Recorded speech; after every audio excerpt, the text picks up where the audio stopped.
here comes our star, Adelita Grijalva. Oh, very kind. Hi, how are you? Good, good. How are you doing? Good, thank you. We are proud to have you as our Democratic nominee for Congress with Congressional District 7.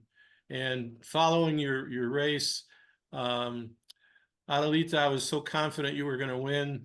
There's another member of our Democrats of Greater Tucson who had to take me out to lunch on the bet. So, Well, I'm glad you got a lunch out of that. Yay. so it's Well, all yours. all right. Well, thank you so much for having me. It's always a pleasure to come on and just sort of talk about what's happening. So on election day, oh, I have a little slideshow. We'll go ahead and do if you all can see that, okay? Yeah, we can see. Okay, great. Nice. So that is we can play. So first, I want to thank you all so much. Muchas gracias. We had 1,400 volunteers that came out, and we had people that were phone banking. We did 320,000 phone calls and hit 40,000 doors, and we did that in 106 days. We raised $1.2 million in 106 days, and so that made it possible for us to do all of this outreach. We won 62% of the vote in a 5-way primary, which, according to people that called me from DC, is not common.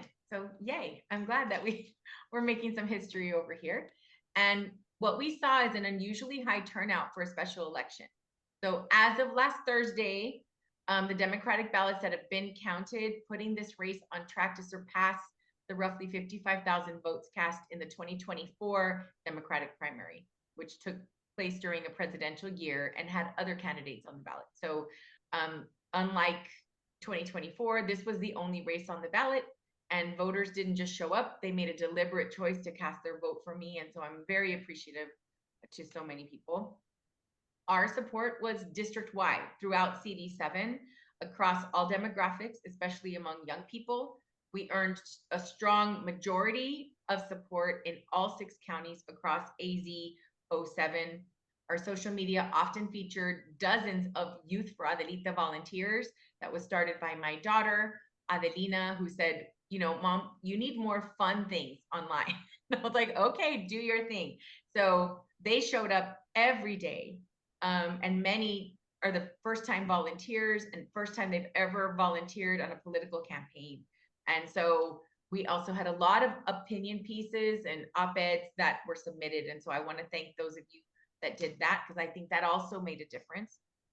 Our campaign, we knocked on doors from Midtown, West Side, South Side, Yuma, Somerton, San Luis, Avondale, Douglas, Tolleson, Nogales, Bisbee, all over. And that support was across the board. And so all politics is local. Our roots in this community and the relationships we forged over 20 years of public service is what earned us the levels of support that we received on election day. It also earned us the support of Arizona leaders spanning from Senator Kelly, Senator Gallego, former Congresswoman Gabby Giffords, the tribal leaders, mayors, county supervisors, city council members throughout the district. And so we had the largest number of unions that were supporting our campaign, and it was very much a grassroots effort. And we also ran on a very progressive platform. We ran very unapologetically progressive agenda, embracing a people-centered message focused on taking on corporate greed and standing up for immigrants, protecting our environment, and fighting for our democracy. So we also got a lot of attention for being an establishment, which I don't think that any time in my life has Grijalva and establishment been put together in the same sentence, unless it was Grijalva fights against the establishment. So that one was something that was interesting. So as mentioned, I'm very proud of my dad, longest serving chair of the Congressional Progressive Caucus, was a founding member of the Progressive Caucus and frequently cast as an outsider from the Democratic Party.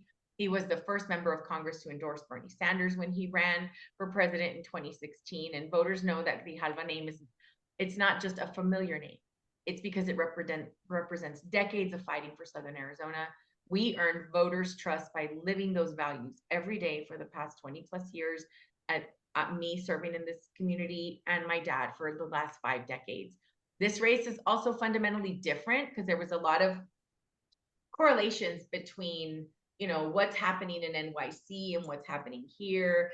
And when our race was won nationally, we were getting all this attention for being the establishment party, or establishment candidate, which was very frustrating for me. But this race was fundamentally different from the NYC primary race. While both elections and races featured candidates with well-known last names, that's where the similarities end.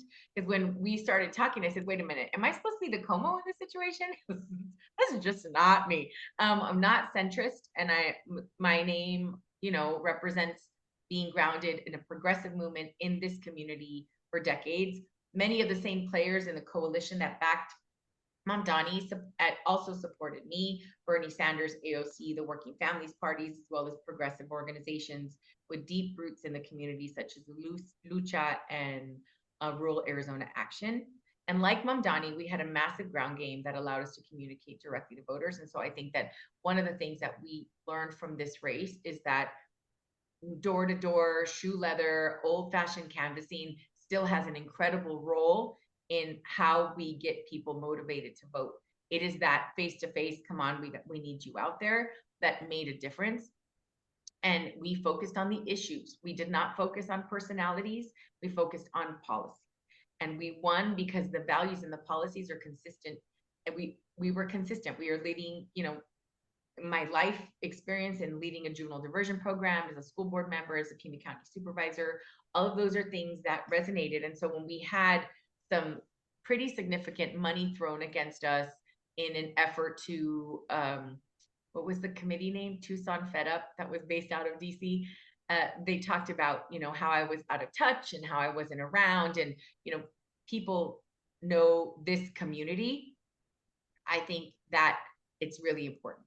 So in a border district that is suffering from Trump's inhumane immigration policy, my lifelong record of standing with immigrant families clearly resonated. And while Trump slashed resources for working people to fund tax cuts for the wealthy, I've always championed public education, affordable healthcare, housing, and a strong social safety net. And like my dad, I have been a steadfast advocate for environmental justice, fighting pollution in working class neighborhoods, standing up for tribal sovereignty, and demanding accountability for health and safety for our community. And so that is what we did. And I'm very proud of the support that we received from many. And so our campaign is not over. Election day is general election is September 23rd. And so I'd love for you to keep up with our campaign, all of our social media, follow our social media for announcements, canvassing reminders. It's at Adelita for Congress, or you can sign up on our website for more information about the campaign, donation information, and links to signing up to volunteering with adelitaforcongress.com. And early voting begins August 27th, so right around the corner. And with that, I will go ahead and take a pause, and happy to answer any questions. Good. Okay, Bridget, do you have a question? Okay. Congratulations. Thank you. We all know that you will be our next Congresswoman. Is it possible for you at this point to begin working with the Democratic Caucus in Congress and the Progressive Caucus, or how is that going to, how is that working?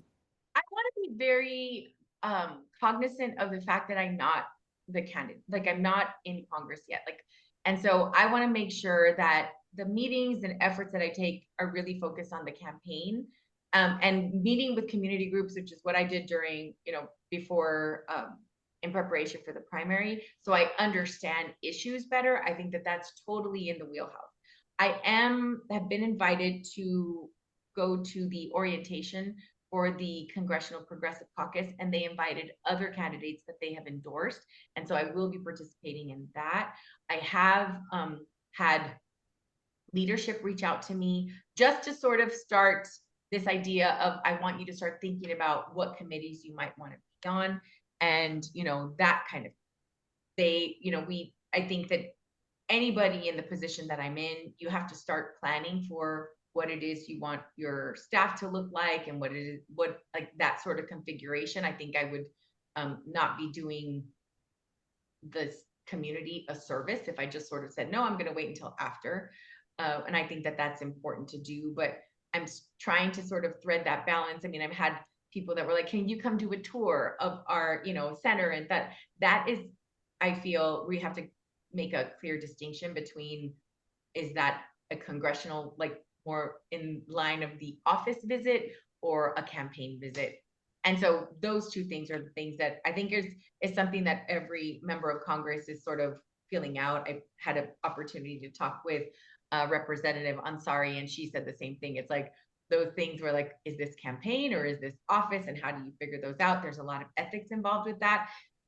And the other thing is because I'm a candidate, any organization that offers me the opportunity should offer it to my opponent. And so I want to make sure that they're aware of that kind of stuff. So I'm happy. I'm going to meet with like a group of student nurses because they have very specific concerns about what these cuts are going to mean to their programs. It's not so much they're educating me as opposed to lobbying me. And I think that there's a little bit of a difference there. But I am September 11th.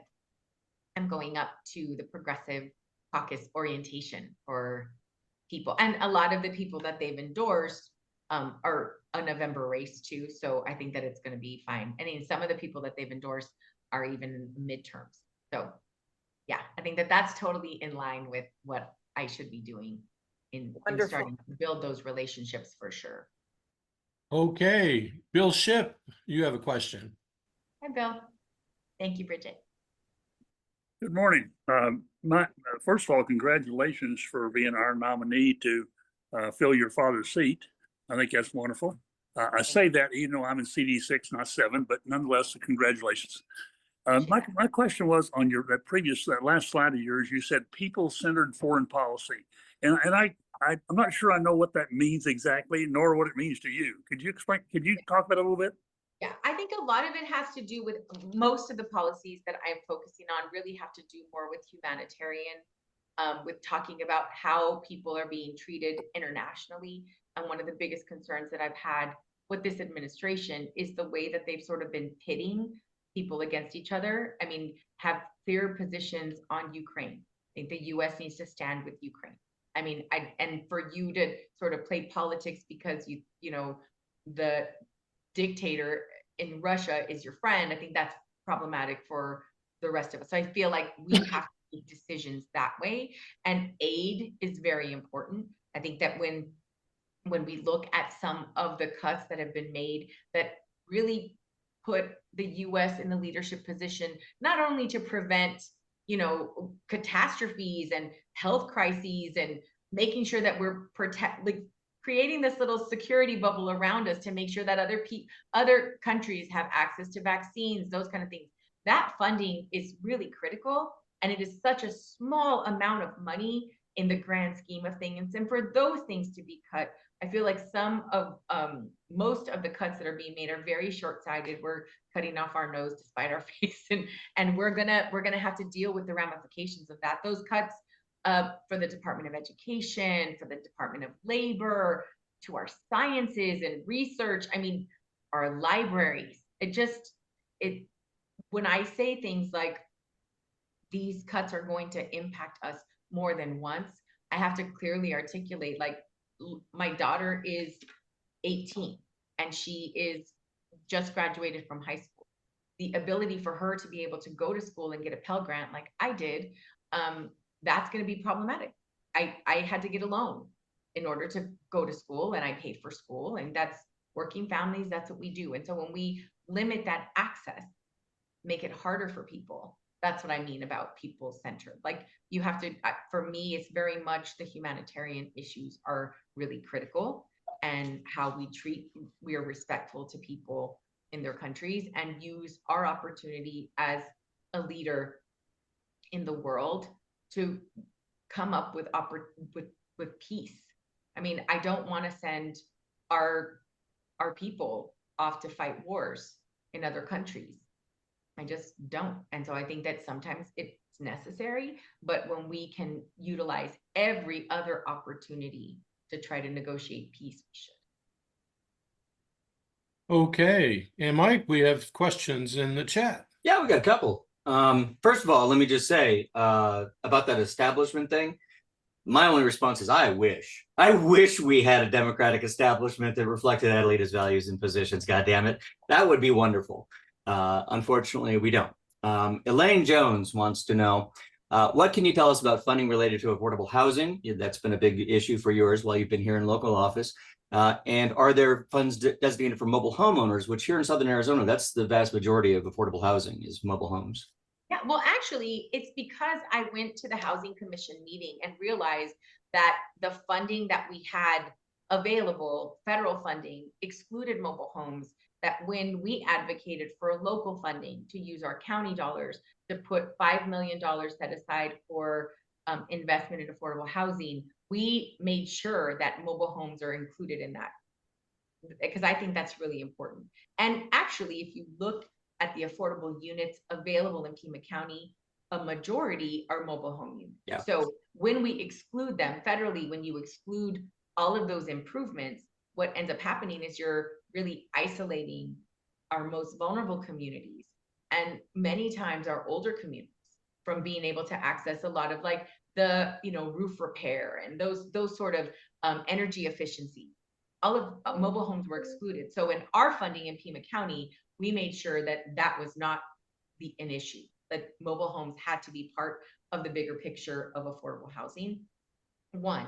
And two, what we did is we set aside $5 million a year, and thus far, Pima County used $11 million. And that $11 million investment resulted in $422 million in federal and local partnerships to expand like where our gap funding was able to be helpful. And so what I'm very concerned about is the federal cuts to affordable housing.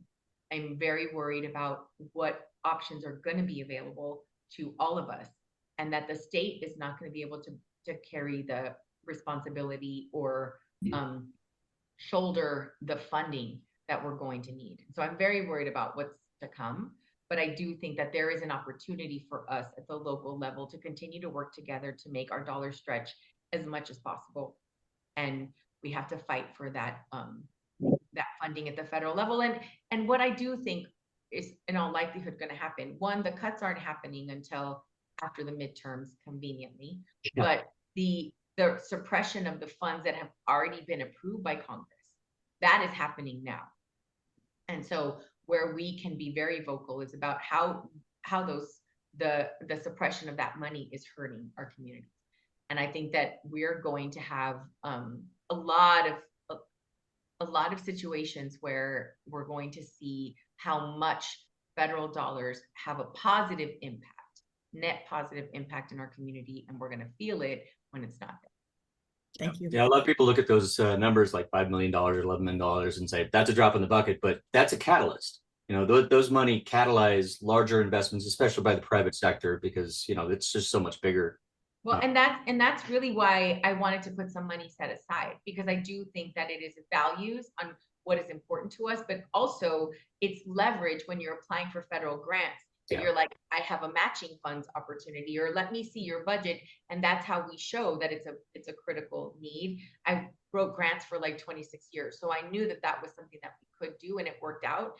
We did the same thing with open space. We put $2 million set aside for open space. For the preschool program, we set aside $10 million a year. And the vast majority of those programs are in our K-12 systems. Every single unified district in Pima County has a preschool program that is paid for by Pima County there. And I think that that's really important. Thousands of young people are going to have a stronger start in elementary school, which is going to really, it's dividends for those young people. But then you also look at the families that are benefiting, our working families. More people are going to be able to join the workforce because they know their child is going to be in a safe, loving environment that's going to support them, but also encourage like a lifelong learning. Like think that that's amazing. And as a mom, you know, when I had my daughter Adelina, she was little, and the only programs that were available were programs that were going to charge $850 then. She's 18 now, so that cost is a lot more. And you know, we had capacity in our schools because of SB 1070. We lost 17,000 students from one school year to the next because those students just moved to usually California, where it's more immigrant-friendly communities. And so we lost a lot of students and had capacity in our elementary schools. So I fought with the support of a majority of the board to open up preschools, but we didn't have the funding. So one of the requirements for the preschool only passed by 3 votes. So it was a 3-2. And part of that requirement for me to vote for it was to make sure that they, one, opened early and stayed open late, that all of the meals were being funded by the program, whatever program it was, for all of our working families, and that we had to prioritize funding our K-12 systems first. And because of that, I think we have a very successful model that is being looked at for duplication all over the nation. So very proud. Okay, well, Lucy Messing? Hi, Lucy. Hi, Adelita. I also had a question for Adelita. Oh, go for it. I don't want to be a Debbie Downer here, but I'm very concerned about the state party.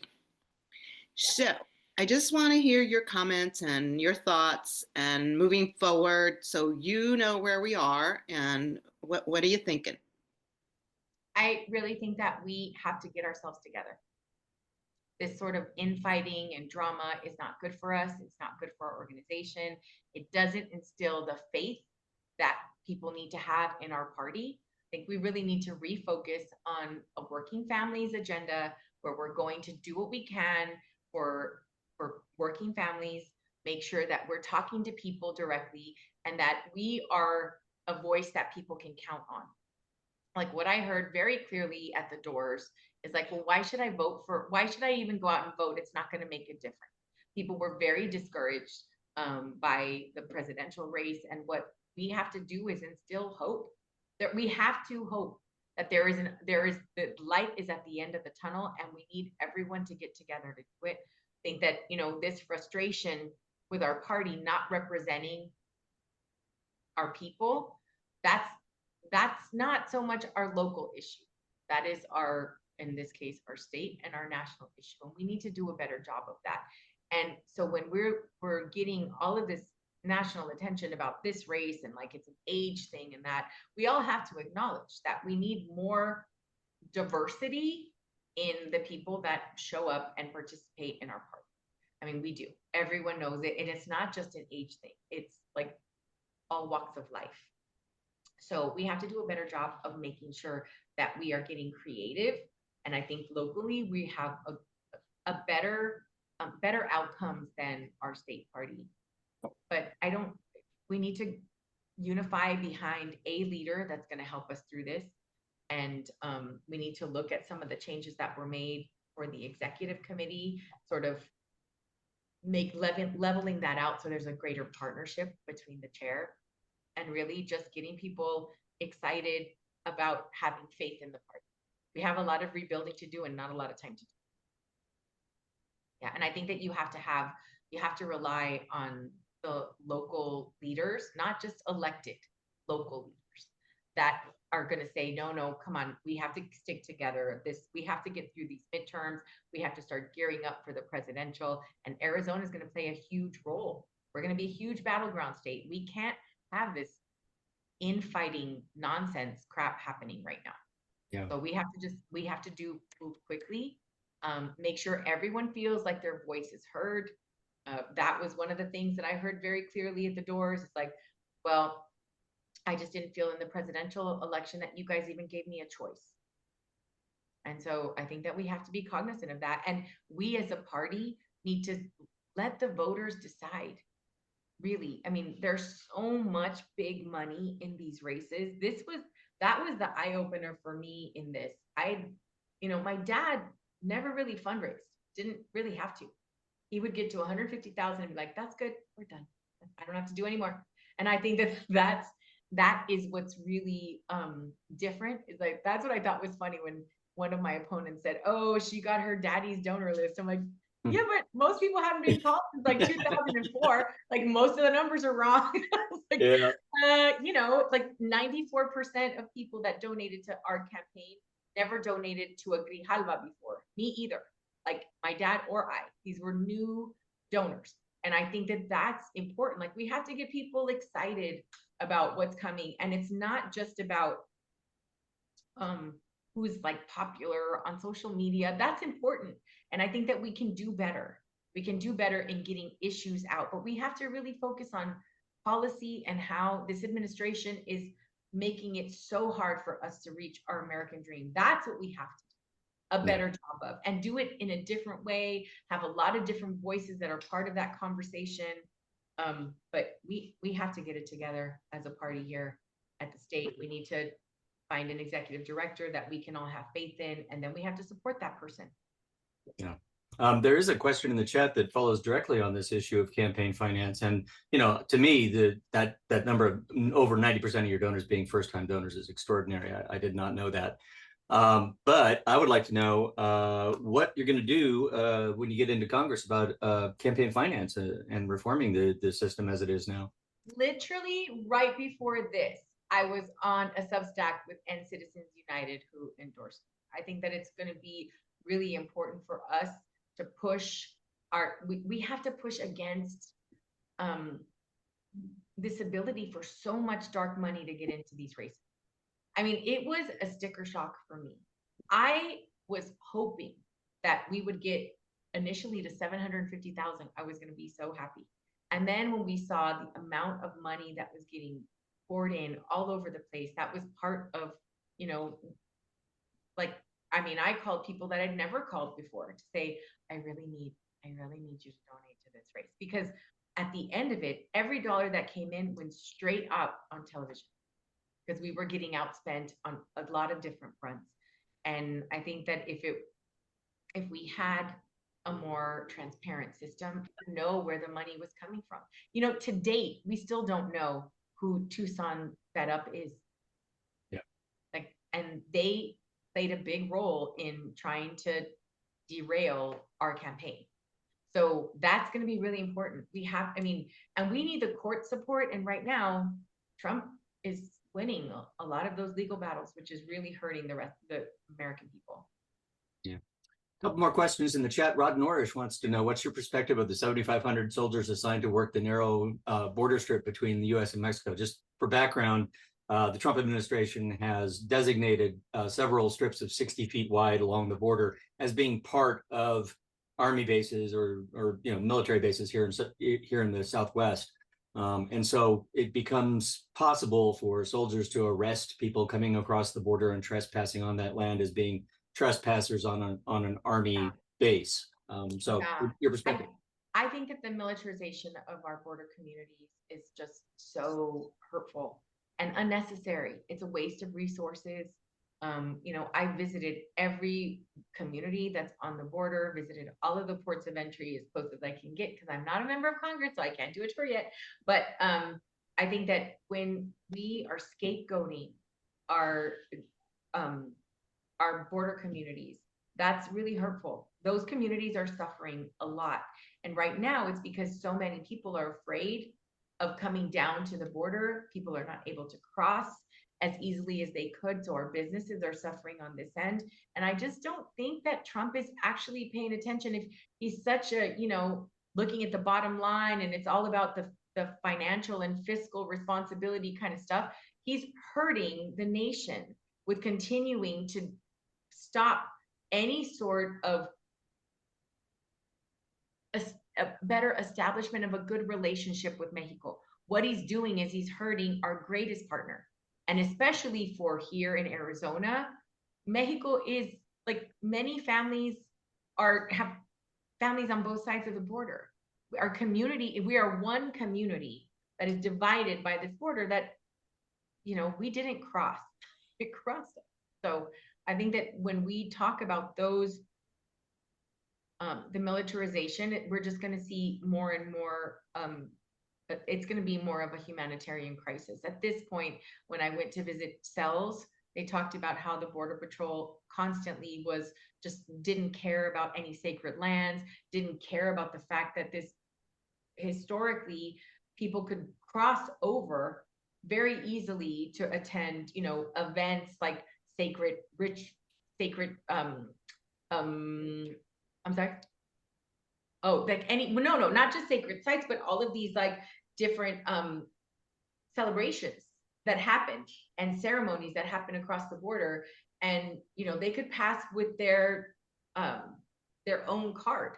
And that's not the case anymore. And so it's just really stomping on any sort of due process, any sort of rights that people have. It's just very frustrating. Yeah. And it's not okay. I mean, and there's a lot of abuses that are being reported and going nowhere. So one of the first things I wanted to do was to have a bipartisan hearing at the border in every community to say, let's talk about what's actually happening here. I think that there's a lot of, members of Congress from different states that come here and just sort of do a show at the border. And that's not what our community is. Yeah, Susie Anderson asked a question in the chat directly related to that. She said, how are your constituents, especially citizens of Hispanic descent, coping with the possibility of ICE raids? And I think one of the answers is to have hearings like this in the community so that people can hear what's going on. And we have to pass the Protect Sensitive Locations Act. Those are, that's an act that would provide amnesty in locations that historically had them: schools, churches, and health clinics and hospitals.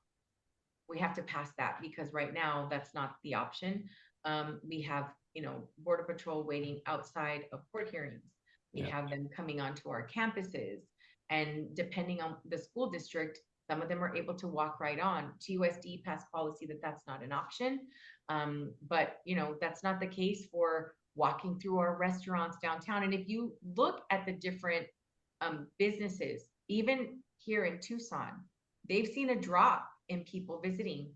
Mm-hmm. And we don't have celebrations happening in the same way. I mean, this last Saturday, I went to go feed the ducks, at the park, and there weren't a lot of parties happening. And I think that that's really sad. And we're going to see more and more of that. And we have community members that even if all of the citizens, if they're citizens here, no one wants to be harassed. Yeah. I had a Border Patrol following my car all the way to my house. Like, what are you doing? Do you have something else that you could be doing? And then just sort of looked and drove away. Like, I just don't understand that, because what they're doing is they're just looking at people and assessing whether they think. Called racial profiling. Yeah, that's exactly what they're doing. Exactly what that is. Yeah. Elaine, touching on this immigration issue, Elaine wants to know, she's also concerned about immigrant children going to court without representation. I mean, that's just a mockery of justice. It makes us look like complete idiots. But what are your feelings about representation of migrants? And the sad part is our local organizations that have historically been able to do that are stretched so thin now because they're all over the place. So that's when you have, GASA representatives that are jumping in. You have other nonprofit organizations like Derechos Humanos that are like people that are stretched so thin because the need is so great. It's horrible. It's a mockery. I don't know how a judge can sit there and look at a 4-year-old child who is representing themselves and think that is not a mockery of our system. It's devastating. How are they supposed to do that?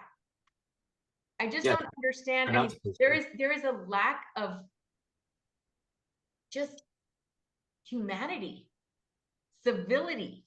I mean, it kills me when I see those things happening because I can only imagine my 14-year-old sitting there by himself, separated from me and trying to advocate for themselves. It's just tragic. It really is. And what was frustrating to me is we had my first debate with my Republican opponent was this weekend. And when we talk about ICE getting 20 times their budget and they're clapping, I said, do you know what that means for services that you rely on? And also, when we have less immigrants in our community, it's not just about agriculture, it's health. Who do you think is working at all of these rehab facilities? and facilities supporting our aging communities. So immigrants. And I just think that, it's like, and our nation is aging, like it or not. And so who is going to be there to take care of us? Yeah. I have a question. Stopped after that. I have a question to follow on. You mentioned our economic relationship with Mexico and its importance. I'm very concerned about Trump's disruption of global trade by, basically declaring trade war on everybody. Absolutely. And that is a consigned Article 2 power. That's a congressional power. Article 1 power. Sorry, that's a congressional power to tax and to levy tariffs, not a presidential power. But yet he continues to do it, even for obviously not security-related reasons, like with Brazil, because he doesn't like what's happening to Bolsonaro. Can you talk a little bit about Trump's trade war and tariffs and what you plan to do about it when you're in Congress? Part of the problem is because he keeps playing with it, right? I'm going to do it. I'm not going to do it. You have businesses that are just pausing, like they're not making the buys that they used to make because they don't know if they're going to have the business happening. Like they're concerned about their consumers and like, the tomato tariffs and all of these other things that we're all very concerned about. I just think Trump doesn't appreciate until someone in his circle starts to complain about the fact that, we have crops that are rotting on the vines because nobody is there to pick them. Everything is more expensive, all of our fruits and vegetables, because this threat of these tariffs keep coming and going. And I just don't think that he understands it. And maybe it's because maybe everyone has to watch Ferris Bueller's Day Off and they have to start talking about what is a tariff and how did that impact the nation when those tariffs went up. And people actually think that the countries are paying the extra cost. And so more and more, I feel like we have a lot of people who are dealing with a lot of buyer's remorse. But what he's doing is he's picking fights with our greatest allies in Canada and Mexico. And, unfortunately, what happens then is that they fight back. Yeah. And so our exports are going to be impacted. Like, well, if you don't want to, if you're going to do this to us, then we're going to do it to you. And, China's doing it. Everybody is sort of jumping on because they can start to export amongst each other and start to close out the US. Exactly. We're very dependent on our partners. Mark Stegman has another question in the chat. He says the National Science Foundation is looking at billions of dollars in abrupt cuts in research funding, and the National Institutes of Health looking at $10 billion in cuts, or over $10 billion. This is devastating to scientific researchers and the graduate students across many fields in the universities, including the U of A and ASU, that sponsor them. What is the strategy for fighting back against those ongoing cuts to our science legacy? Well, and I think that part of the problem with this administration is that they don't value science. They don't value facts. And so I met with a group of 20 grad students that were like, I am literally in the last year of my PhD and need this funding in order to finish this program. And now many of the organizations, even internal, our federal systems, are no longer collecting certain data. So it makes it near impossible for them to finish, like do a comparison over the last 5 years or whatever, when we're not gathering the information in, because it's not important. And what's going to happen is we're going to have other communities, other nations that are going to have those advancements that we don't have. And instead of being a leader in sciences, a leader in breakthrough and medical breakthroughs, we're going to be trailing behind. And as it is, I've spoken to many people because of my dad's cancer diagnosis. I had people that were talking to me about their own struggles and their own, what's happening in their own lives. And I spoke to a couple who, fortunately, they're able to fund their child going back and forth to Germany to get treatment because the equipment and the medication is not available in the US. And what is going to happen is we're going to have a lot more situations like that, where those with means are able to get breakthroughs and resources and access medical, innovation in a way that most of us that are working families are not going to be able to do. And, my dad, there was a new treatment that he started that was only available, that had just become available like the month before. And I think that we're going to see less and less of that. That, you're not going to have, this new trial. It's just not going to be available because we're going to be so far behind. I've exhausted the questions in the chat. Joe, do you have any questions you want to pose? Yeah, let's, I love the focus, especially in your district, for the working people. I think that makes a lot of sense. We've been lucky to have you twice now in this cycle, so thank you for. And in one of those meetings, you mentioned that now was not the time to be a moderate. Right.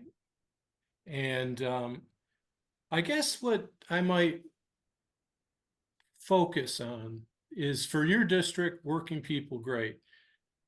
LD6 really has a different demographic to it. Yeah, I think that what we need to focus on, though, is where we lost this presidential election and where we were out of touch is with our working people. Yeah. They're the vast majority. And so while I appreciate that demographics might be different in different areas, Scottsdale might have a different view than maybe South Tucson does. Yeah. But understand that we are all like an ecosystem together. And no one of us is going to be able to be successful without the other. And so if we are focusing our energy on those that need the most support, everyone rises up. We learned that in public education, right? You have students that are incredibly high achieving. Their families have the background. They don't need any kind of assistance, Pell Grants. They're going to be able to pick from wherever. But when we only focus on those young people, which is what this administration is doing with the continued push of empowerment grants, continued push of our tax dollars going into private systems, is who we're losing is the vast majority of the rest of us, the 99% that are being left. And so when we talk about what is going to get people excited about getting involved in our democracy, the 99% of us are the working people. And like, if you look at who's going to benefit from these tax cuts, if you make more than $787,000 a year, you're going to get a pretty healthy tax cut. If you're making $27,000, you're going to lose out. And I think that understanding where we are in a nation is really important. And I feel like what we have done sometimes is you have this pendulum that has swung so much where like maybe people were more progressive, or the term was more liberal, right? More to the left when they were younger. And then you sort of evolve, and now it's like, okay, well, now I have to protect this. The problem is that our community, our nation is aging, and we don't have enough people getting into the service, the systems that we need for us to have a healthy quality of life at the end of life. We just don't. Nobody wants to do the kind of work that is necessary in order to be, and so we have to make sure that we're paying people their worth. We're supporting our unions in order to make sure that they're protecting our people. And, we have to, as a country, move away from so much partisanship on issues that shouldn't be partisan. Sciences and those innovations should not be a partisan issue. Telling the truth should not be partisan. Public education should not be partisan. Department of Labor, or arts, museums, those are nonpartisan things. This administration has made them all partisan. And I just think that this is not the time for us to sort of like, well, I can see, both sides are right and wrong. It's like, we're going to lose again if we don't take very strong and bold statements about who we're going to be advocating and working. Good And I think answer. sometimes what we do is we end up focusing too much on the donors, and that was the criticism of this last election. We focused on what the donors wanted. Yeah, that's one vote. The vast majority of the people stayed out. And that's where we lost. Yeah. What are your thoughts on minimum wage and protecting unionization rights? Oh, we have to. And I think that was what was interesting at the beginning of this election. We had people that were talking really about, well, Trump's not going to come after union. Like, oh yeah, he is. And so at the beginning of like right around April, I was meeting with unions that are like, oh no, he's not. And by June, they're like, yeah, we got this letter about you. I'm like, yeah, they're coming after all of us. So we have to protect our unions. We have to. And I think that we also need to really focus our energies on increasing minimum wage. Because Well- that, I think we have to support like journeymen. We have to support a lot of these return to work and changing what it is that what their profession was. Because after COVID, a lot of things sort of disappeared. And you have people that are very much struggling and they're making decisions about whether their kids are going to go to urgent care or they're going to have food on the table for them. And I just think that many people that are in these positions of power deciding like what way the party is going to work and who they're going to support and what our big issues are going to be, they haven't had to make those decisions in a very long time. And I think the vast majority of us are making those decisions. I'm trying to decide whether I'm going to be able to scrape together enough for my kid to go to the U of A or is she going to go to Pima. That's a reality. And many of us don't even have the luxury of that. And so I just think that we have to really take an evaluation, a very strong look in the mirror as a party to say, who is it that we're fighting for? And I think right now. Another question in the chat. Rod would like to know, what's your view of the impact of defunding public education here in Arizona? And obviously following on that, I mean, there are vouchers here in Arizona and there's now a national voucher program, which is very similar. What are your thoughts on all that? Well, we lost $1 billion. We're going to lose $1 billion with a B. Yeah. And just the impact of the empowerment grants on TUSD is 17 million. And so it will increase every year. And the unfortunate part of this, we've always had people that have chosen to put their kids in private school, parochial school. I mean, that's your option, absolutely. But you also paid for it. Yeah. So now if you look at how much it costs to go to Sal Point for a year, $14,000, and your empowerment voucher is $8,000. Yeah. Those families most of those children have never been in our public school system. And now it's sort of giving a false promise because you tell people, oh yeah, go ahead and come here, come to this charter. It's public, we take all public money, that's great. But then they don't have a line item in their budget for exceptional needs and extra supports for students. So what they do is they keep them until that 40th day in funding, and then they send those children back to the public school system. So we miss out on the big payment for and we only get the average daily membership payment. And so we're continuing to starve our public school systems, and more the students that are in our public schools have exceptional needs, and those needs have to be met legally, but we don't have the resources to do it. And the state cannot fund it. I mean, we've seen that repeatedly. How many times have they asked us for more, the ability to be able to draw down more money for our public schools? There's no way for our local systems to be able to absorb the cuts from Title I, Title IX, and Title X. No way. Yeah. Yeah, perfectly true. Yeah, a lot of the federal funding goes to IDEA kids who have special needs. Well, but also children who need a little bit of support. If they need a little bit of support before their third grade, they're more likely not to need the support later. And so you have occupational therapy and speech therapy. Those are all funded by a large portion by Medicaid. And so now we're not going to be able to draw that down. So that's what I mean by when I say that some communities are going to be hit more than once. Our veterans communities are going to be hit more than once, same thing. Couple of quick questions for you. I don't have any more in the chat. Nobody's got their hands up, so I'm gonna take a little bit of liberty here and ask you about the Israel-Palestine issue. And what your views are on the current situation in the Middle East with Israel and Palestine. It's devastating. We have to bring an end to the violence there. We have, I mean, the images of children starving. I just don't know how you look at that and say, it's a political decision. No, we have an obligation in this country to be part of brokering a peaceful end to there needs to be an immediate ceasefire, and there should be a two-state solution with self-determination for Palestine and Israel. We did it before. It can be done again. Nobody wants that. But when you talk about me, fundamentally, I'm very much a child of hippies, and so very much a peace person. But when you look at what they're doing with not distributing food to children, I just don't know how you do that and say this is a political decision. It isn't. And nobody's leaving.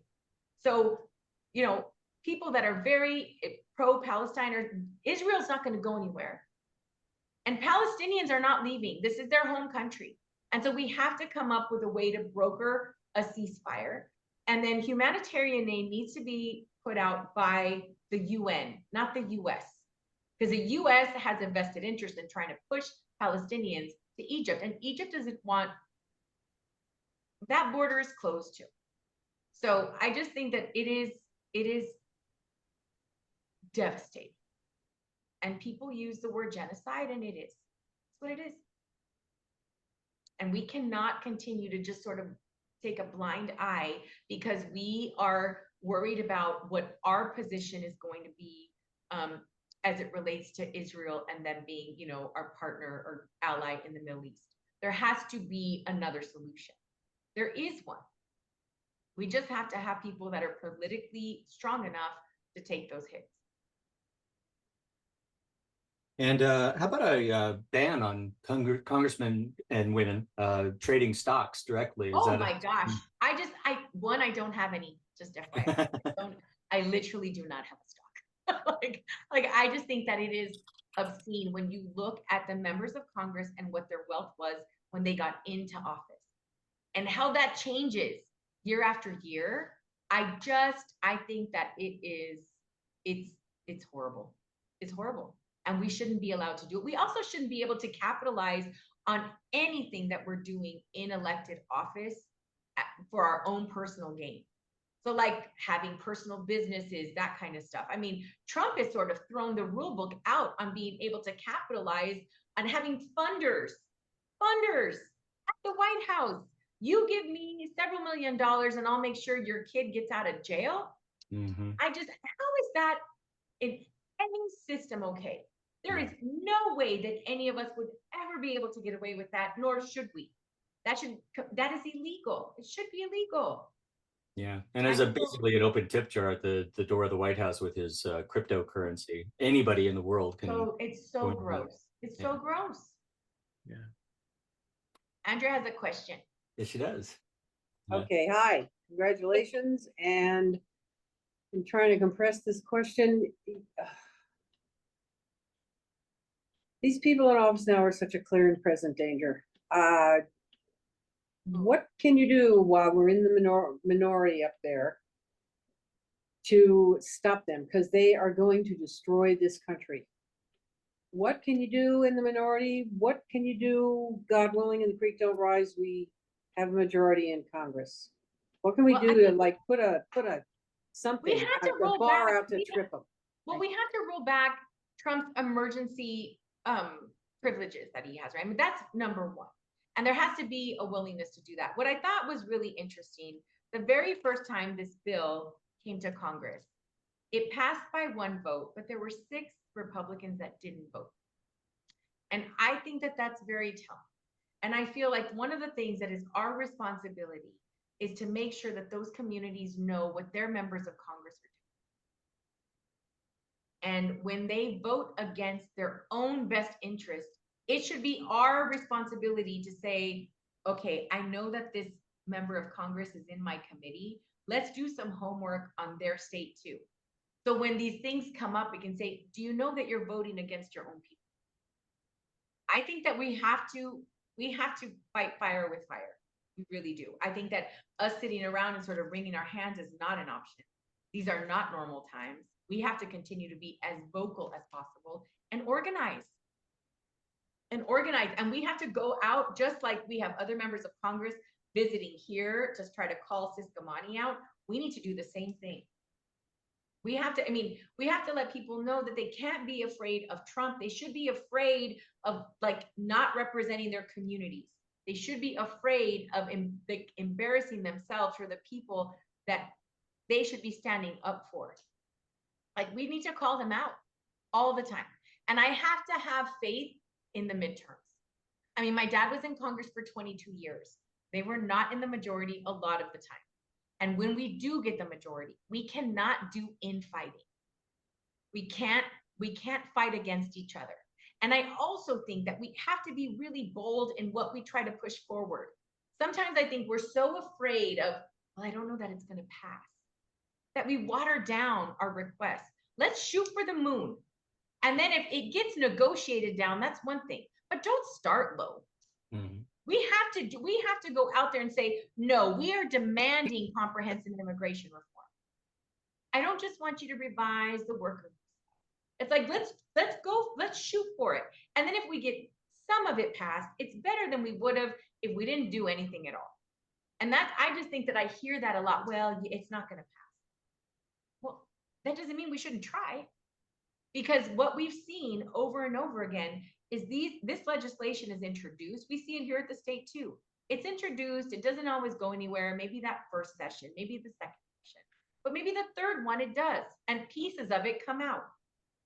I mean, all we can do is try, and we have to do more than just wring our hands and go, "This is not okay." This is why Bernie and AOC endorsed you. Yeah. We do have a hand up, Sandy. You used the term a couple minutes ago, genocide. You have to be very careful with the use of that word. You need to take a look at history and understand what genocide is. What you're saying is not genocide. I understand, and I'm comfortable using the word. I appreciate that we are going to disagree on some issues, but there is no way as a mom that I can look at starving children and be okay with that. We're not talking about that. You're talking, when you use that word, you're talking a conscious policy of absolutely destroying everything in your path and destroying that word is not what's happening. It is not a conscious policy of starving children or anybody else. I think we can agree to disagree on that. Yeah. I guess we have to. And I do want to say this, Sandy. I think that it is just in the way that I am incredibly critical of Trump, but I'm a very proud American. I can disagree with and I can be strong in my language about Netanyahu and disagree with what the Israeli government is doing and support Israeli people. I can come after Hamas and say they are a terrorist organization and still support Palestinians. I think that this is an issue that we're going to have to come together on, because this is the divider. And respectfully, who throws their money around a lot are people, is AIPAC. AIPAC comes out and throws their money at candidates and say, if you don't pledge allegiance to what I'm saying, if we disagree on any issue, then I'm going to come after you. And that's what Trump's doing too. So I have to be able to say, I disagree with the Israeli government. And that does not mean that I'm an anti-Semite. Just like if I disagree with Hamas, it doesn't mean that I'm anti-Muslim. Like this issue, we have to understand that there are babies starving. There's no way for us to sort of sit back and say that's a policy issue. It's not. It's just not. I'm not saying it's a policy issue. I'm saying the use of the term genocide. I understand. There is a lot of disagreement both in the Jewish community in this country, the world, and within Israel, especially about how Netanyahu and the right wing in Israel are handling this. Yes, ultimately, I'm I personally, a two-state solution, absolutely. But right now, you have to decimate Hamas. Remember, Hamas's charter was to destroy Israel. The people of the region voted Hamas in, not Fatah, not what is today the Palestinian Authority. They chose a government that has now used them as shields, sacrificed them. This has got to go. Of course, I don't want to see starving children. Nobody does. But to use the term genocide, it just doesn't work for me. And that's kind of where we are, to agree to disagree on that term. But as far as, yes, end this thing, absolutely. Return the hostages, stop the bombing, absolutely. Thanks, Thank Andy. Okay, well, Adelita, thank you again. Great program. You really covered all the bases, and I appreciate your spontaneous involvement with us. And we are certainly going to be rooting for you. And Thank you. yeah. Yeah, and come out and help. Like, I think that, it's the only election happening. And so everyone has a little bit of free time. We can get like our muscle memory going for the midterms. Thank you. Thank you, Adelita. Thank all of you. We don't have our great Zoom programs without our great Democrats of Greater Tucson.